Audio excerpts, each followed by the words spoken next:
Notre premier joueur du jour, Michael Porter Jr., 32 minutes par match, je te fais le topo, 32 minutes par match en moyenne, 81 matchs, 104 de true shooting plus, donc plus 4% d'efficacité relatif à la moyenne, sur un usage de 21%, ce qui est un volume assez, pas de star, hein, mais pas non plus de role player, c'est un plutôt bon volume, 21% au niveau de basketball référence.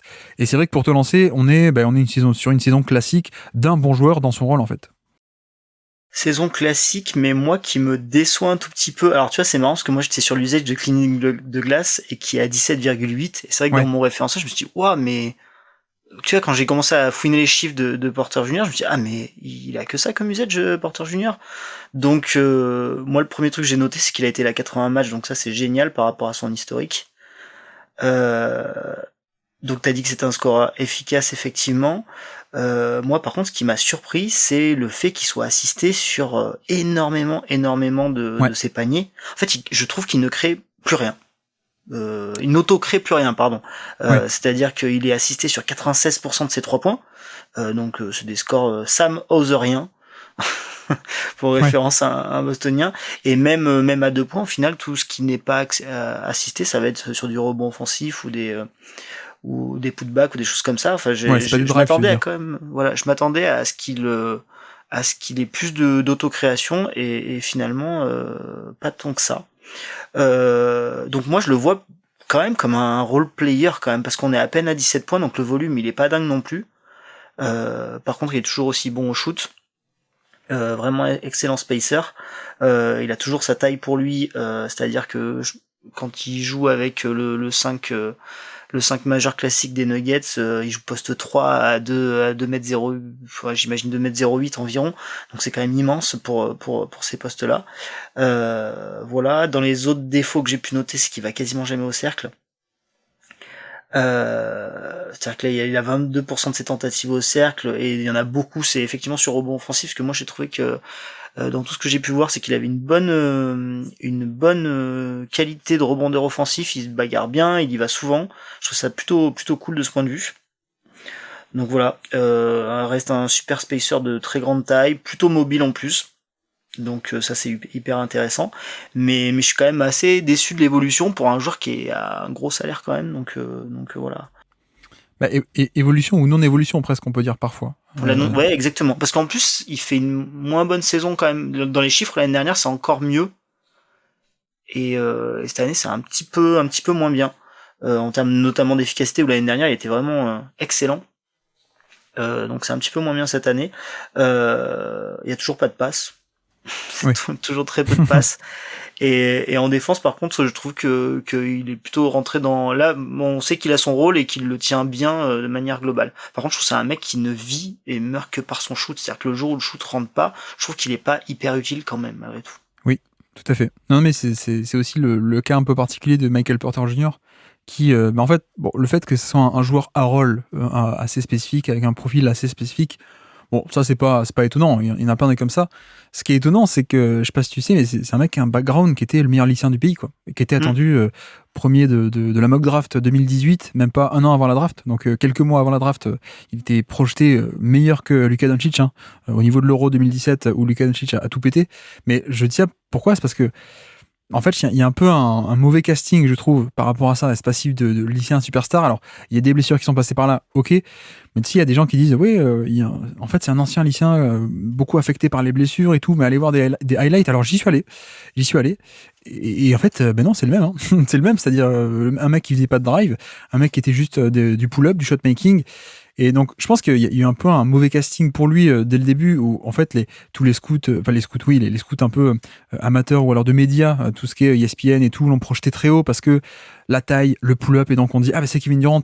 Alors qu'en fait, il manque un peu tout le reste, et tout le reste n'a jamais vraiment été là. C'est ça qui est un peu marrant. Je te jure, hein, tu vas regarder les vidéos de highlights en lycée avant les blessures, parce que soi-disant, c'est les blessures qui l'ont un peu ralenti. Bah non, en fait, il n'y a pas de dribble. Et en effet, bon, c'est ça qui est un peu marrant, c'est qu'il y a ce passif un peu de soi-disant superstar, ou projeté superstar plutôt, mais qui en fait aujourd'hui en NBA, c'est juste un rôle précis. Mais en même temps, tu vois, je le trouve aussi génial dans son rôle. C'est un peu ce que j'ai fait un podcast là-dessus il y a pas longtemps, les gunman, donc vraiment les finisseurs, quoi, les hommes de main. Il y a pas trop de création, c'est vraiment la finition. Et il y a un peu de création, mais qui est un peu direct ou un peu indirect. Et je pense que c'est aussi ça le truc avec Porter Junior, c'est que tu as parlé du nombre de pourcentage de paniers assistés, 84%, c'est énorme. Hein. Donc c'est-à-dire que 84% de ces paniers sont consécutifs à une passe décisive, donc sont créés par autrui. Après, la nuance qu'on peut mettre avec lui et avec les gunman un peu comme lui, c'est que ok, c'est des paniers qui sont assistés, mais il y a quand même une dose de création pour eux. Et notamment, tu vois, Michael Porter Jr., c'est pas mal de, alors création un peu indirecte, si on veut, mais c'est pas genre, c'est pas que des catch and shoot dans le fauteuil, c'est pas j'attends, je fais rien et puis voilà. Il y a aussi tout ce qui est le jeu de dribble and off, où il remonte, il fait une coupe, il va chercher la balle entre les mains de Jokic, il prend le tir. Donc certes, il n'y a pas de dribble entre temps, donc c'est assisté, ok, mais il y a une certaine dose de création, je trouve, là-dedans. Alors, c'est pas de création star, mais il y en a un peu, quoi. Je sais pas si tu vois ce que je veux dire, mais si juste tu regardes les chiffres de paniers assistés, tu te dis, ah ouais, en fait, c'est juste un pur finisseur, alors qu'en fait, il y a quand même un peu plus, en un sens, de par cette création un peu indirecte, mais oui, je te rejoins qu'on est globalement sur un mec qui est juste, en fait, le shoot d'élite, que du shoot, et il n'y a pas de drive, il n'y a pas de lancer franc, il n'y a pas de passing. Pour le coup, le profil est assez facile à cerner, je trouve, parce qu'il est quand même assez caricatural, je sais pas, mais assez clair, en tout cas, le profil à délimiter. Mais je me demande si dans ces 3 premières années, on n'avait pas plus espoir quand même d'un peu d'autocréation, ou notamment sur du mid-range, il se créait lui-même son petit espace, ou même pas forcément d'espace, mais il shootait par-dessus les mecs, en fait, tout simplement.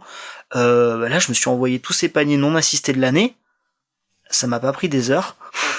Ouais. Et j'étais halluciné il y a un ou deux drives, mais c'est vraiment, quand je dis un ou deux, je caricature pas tant que ça, du rebond offensif, et 2-3 actions par-ci par-là, mais en fait, c'est clairement pas quelque chose qui est dans son jeu, qui est installé, qu'on va développer dans les années. Je pense que là, le Michael Porter Jr., on le connaît, on l'a. Finalement, c'est marrant parce que par rapport à ce que tu me parlais pré-draft, il est tombé à cause des blessures, problème de dos, des choses comme ça, il était tombé à la draft. Et finalement, en fait, vu ses qualités, il est tombé dans un environnement merveilleux, quoi, finalement. Ouais. Ah oui, clairement, parce que tu vois, là aussi, il faut insister, je crois que je le répète assez souvent, mais certes, c'est que un finisseur ou voilà, ce genre de truc, mais en fait, c'est un mec il fait quoi, 6'8", 6'9" de taille. Ouais, c'est un finisseur immense. Donc, il y a aussi cette valeur qui, c'est pas juste un bonus, quoi. On a vraiment, chaque fois les gens pensent que je me moque, mais non, en fait, c'est un Bryn Forbes de 6'8", 6'9", ou un Troy Daniels, plutôt. On peut prendre celui-là aussi, parce que lui, il a pas de problème avec la justice. Troy Daniels de 6'8", 6'9". Donc, il y a aussi cette valeur ajoutée de, je peux shooter contre n'importe qui, tu vois, je peux shooter par-dessus n'importe qui. Donc, il y a aussi il y a un truc en plus, quoi. Il joue un peu comme un banal joueur en sortie d'écran, ou en dribble and off, mais avec cette taille, en fait, c'est un avantage immense sur le shoot, c'est aussi un avantage immense sur tout ce qui est, t'en parlais, un rebond offensif. Effectivement, il est excellent là-dessus. Et il fait un peu partie de cet ADN, je trouve, de Denver, qui est capable de jouer gros, d'aller au punch et de te casser la gueule comme ça, quoi. Tu vois, en un sens. Oui, pour avoir vu beaucoup de trucs où ça bouillit, quoi. Ça bouillit avec Gordon à côté. C'est ça. Voilà. Avec Jokic qui bully, avec Gordon qui va au rebond ou qui fait des post-up ou des cuts, avec justement Porter Junior qui est très grand aussi pour sa position et qui du coup, tu vois, ce que ne peut pas faire Troy Daniels ou Bryn Forbes, c'est des cuts agressifs au panier. Alors certes c'est assisté, certes c'est pas de la création, mais quand tu peux lui envoyer la balle autour du panier quand il fait un cut, Jokic lui envoie la balle. Déjà il est assez grand pour la capter et puis il y a un peu cette finition plus autoritaire et plus agressive que certains autres ne peuvent avoir. Donc il y a pas de création. Il y a quand même par-ci par-là 2-3 bonus. Tiens d'ailleurs, au niveau du passing, par contre, c'est vrai qu'il n'y a rien. Il n'y a vraiment rien du tout. J'ai regardé au niveau de son fameux ratio de playmaking, à quel point il fait des passes par rapport à son nombre de ballons. Il a, parmi les gros volumes, le 5e pire de toute la NBA. C'est vraiment un mec qui fait quasiment pas de passes par rapport au nombre de ballons qu'il a. Mais non, l'autre aspect, par rapport à la taille, et sur lequel, là encore, ça le rend largement plus fonctionnel qu'un Troy Daniels, c'est la défense on-ball, la défense off-ball. Et je parlais c'est un peu une saison classique par rapport à d'habitude. Oui, mais on a aussi confirmation, je sais pas ce que t'en penses, on a quand même un joueur qui défensivement est quand même largement viable, et plus qu'avant, plus qu'au début, il était cata. Aujourd'hui, on a un joueur qui est viable à la fois sur le ballon et loin du ballon même. Complètement. De toute façon, le 5 qui joue le plus à Denver, là, le fameux Murray, KCP, Porter Jr., Jokic et Gordon. Voilà, il a toujours un net rating qui devait être le plus haut de la ligue cette année, hein, ce 5 là. Tu peux pas, alors il performe énormément offensivement, mais tu peux pas avoir un net rating aussi haut sans une bonne défense. Et il en fait pleinement partie. Il n'y a pas que des défenseurs de génie dans ce 5, mais il est complètement intégré dans ces schémas. Donc il a montré et à très haut niveau, même en playoff, qu'il n'y avait pas de souci de ce point de vue. Il y avait plus de soucis de ce point de vue. Voilà. Non, mais effectivement, tu vois, ce qu'il n'a pas forcément en flexibilité et en agilité, et parfois face à des plus petits, il peut se faire avoir, etc. Mais il est un peu en taille, donc il y a un peu une action marquante pour lui, c'est il se fait dépasser, mais il arrive à recover par derrière, quoi. Il se fait un peu dépasser au démarrage, mais il arrive à contrer parce qu'il est grand, il est long, et il peut faire le contre même en étant dépassé au niveau du panier. Donc ça, c'est assez appréciable. Et ce qui fait que, ouais, on a un joueur qui a peu de création, donc par rapport à d'autres dans le classement, on va y arriver, il va être moins valuable forcément, mais qui, voilà, vraiment dans son rôle, c'est un peu la Rolls-Royce de ce rôle-là, je trouve. Alors, il y aura la question du salaire aussi, est-ce qu'on peut le garder à ce prix-là, sachant qu'il n'y a pas de création, mais bon, bref, ça c'est d'autres considérations. En tout cas, on a fait un peu le tour du profil. Tu me dis si, tiens, on l'a pas dit encore, mais 40% sur plus de 7 tentatives par match à 3 points, évidemment, donc shooter d'élite sur un énorme volume. Voilà, on l'a dit, on peut avancer. Si on fait la transition vers le classement, où est-ce qu'on l'imaginerait alors dans ce classement qui commence déjà à être fouillis? Du coup, je vois la zone KCP, Mike Conley. Ça me parle un peu. Donc KCP, Mike Conley, on est autour 23, de la 24. 23e place. Ouais, c'est ça. Oui, c'est vrai que la question par rapport à KCP est intéressante. Ouais. Toute cette zone-là, parce que je me dis que Wagner, Barnes, il y a quand même beaucoup plus de création. Ouais. Ils sont moins efficaces. Ouais. Par contre. Effectivement. Tu vois, la zone Aaron Gordon, KCP, il y a ces deux coéquipiers.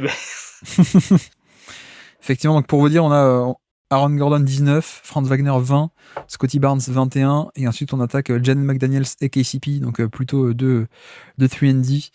C'est vrai que le duel est intéressant par rapport à KCP. D'instinct, qui c'est que tu dirais qui est le meilleur un peu entre les deux? Entre le 3&D d'élite et celui qui est peut-être un peu plus de création indirecte au moins.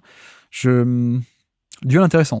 J'ai cette sensation que KCP, je peux le foutre dans toutes les équipes NBA, j'aurai à peu près le même rendement. Il y a ce côté défense extérieure qui sera tout le temps de très haut niveau, plus le shoot, il y a un historique hyper long où je me dis ça j'aurais mes 38-42% sur à peu près sur un plus petit volume. Par contre, j'ai vraiment quand même cette sensation que jouer avec Jokic pour Michael Porter est quand même assez magnifique. Et je faisais le tri, alors c'est des petits minutages, hein. Quand il est pas avec Jokic sur le terrain, les net ratings ils sont cata. Ouais, oui, oui, évidemment. Alors tu vas me dire, toute l'équipe de Denver, quand il n'y a pas Jokic sur le terrain, les net ratings sont cata. Mais en plus KCP, il a fait voir dans plus d'équipes. Et je pense que ce mec-là, je suis sûr qu'il va faire une bonne saison à Orlando. Et je suis sûr que c'est une énorme perte pour Denver. Oui, alors après, là où Porter Junior a de la chance, c'est que dans l'exercice, on prend 2024 et si t'es optimisé, tant mieux pour toi. Si tu l'es pas, tant pis pour toi. Donc ça joue en sa faveur. Mais effectivement, je me pose un peu la question. Tu vois, parce que derrière, on a aussi quelques créateurs intéressants dans tout ce qui est Devin Vassell, Bogdanovic, McCollum. Intéressant, mais pas si efficace que ça. J'avoue que moi, j'étais un peu plus haut, mais j'avais un peu en point de repère peut-être tout ce qui est Scotty Barnes, justement. Mais c'est peut-être Scotty Barnes qu'il faudra descendre, alors peut-être à l'avenir. Et par rapport à KCP, je me dis, est-ce que le différentiel, est-ce que le bonus offensif de Michael Porter par rapport à KCP est pas plus grand que le différentiel défensif en faveur de KCP? Je sais pas. C'est possible, oui. Non, j'en sais rien. Il y a le côté taille, effectivement. Et puis le truc de pouvoir jouer... Parce qu'en fait, je me dis, ah ouais, tu vas me dire, on parle que de Denver. Parce que moi, je me projette toujours dans d'autres équipes. C'est que le fait qu'il joue sur poste d'ailier, là, comme ça, il est plus grand que tous ses adversaires tous les soirs, quoi. C'est ça, ouais. Donc, il n'y a pas besoin d'un énorme décalage non plus pour qu'il aille prendre un tir ok, quoi. C'est pour ça. À la base, je l'avais au niveau de Scotty Barnes, mais coupons la poire en deux, alors on peut le mettre... moi, je suis bien, c'est un peu ma zone, tu vois, où je me disais que c'était ok. Peut-être entre les deux, alors, entre McDaniels ou KCP. Quoique, est-ce que c'est un peu embêtant de les séparer les deux, non? Bon, mettons-le. Alors, au-dessus de ces deux, ça te va ou pas? Si on le met. Oui, ça me va. Là, c'est des zones qui me parlent. Franchement, je trouve que c'est l'enfer hein, comme exercice. Hein. C'est Pourquoi s'infliger tout ça, Guillaume? Je trouve ça très compliqué. c'est plus facile à écouter un Vincent que à faire. Ah, non, mais si tu veux, moi, je me suis mangé la tête pendant, ça fait 10 jours, 8 jours sur 5 mecs. Tu vois, Azad, il y a des gens qui travaillent hein, pour les épisodes. Mais... Parce que ouais, mais lui, c'est un talentueux. Moi, je suis un galérien. Bon, alors mettons-le là. Mettons-le là, mais tu vois, peut-être que j'ai pris un mauvais point de repère par rapport à Scotty Barnes, c'est qu'il faudra descendre un peu Scotty Barnes. Mais bref, gardons les problèmes futurs pour le futur. Le Guillaume du futur gérera ça. Mais ok, mettons-le là. Mettons-le là aux côtés des 3&D d'élite alors. Et donc petit quiz pour finir. Est-ce que tu sais qu'il y a des petits quiz oublié, par contre. Oui, des petits quiz pour se remémorer des actions marquantes de la saison. Bon, j'ai déjà fait le 3 points clutch en playoff, donc je vais pas le faire. Aujourd'hui, nous sommes le 25 décembre 2023. C'est un contre sur Klay Thompson, un contre du jump shot, et ensuite, après ce contre, il part tout seul au dunk, le pick six, comme on dirait en NFL, il part tout seul au dunk de l'autre côté, match de Noël, match de gala. Est-ce que tu es capable de kicker sur le terrain, de me citer des joueurs sur le terrain au moment de cette action marquante de Michael Porter Jr. Je vais commencer par Denver, du coup, Jamal Murray. Jamal Murray n'est pas sur le terrain, non. Jokic. Exactement. Gordon. Ouais. KCP. Oui. Qui c'est qui était à la main? Celui qui a des lunettes. Oui. Kurt Rambis, exactement. Comment il s'appelle? Ah, je l'ai plus. Le backup à OKC, qui a voulu être une star à Détroit, qui est le frère de Michael, le roi de la pop. Reggie Jackson. Reggie Jackson. Je vais dire des gros mots comme Azad, l'enfer. Falloir que je bip encore une fois. Et donc côté Golden State. Golden State, donc Klay Thompson, ouais. Curry éventuellement. Oui. Wiggins, je sais pas s'il jouait à cette époque. Pas Wiggins, non. On est encore à Noël. Il y a un mec qui est pas encore blessé à Noël. Kuminga. Un petit. Alors Kuminga est sur le terrain, mais je pensais à un autre. Chris Paul dans ce cas-là. Exactement, Chris Paul. Et le dernier, c'est un Toons. Looney. Exactement, Kevin Looney Tunes, tout à fait, est sur le terrain au moment de cette action marquante. Alors, c'est pas lui qui a fait la course pour venir en transition. C'est pas Looney qui a fait la course en contre-attaque. On se le doute, en effet, comme tu dis.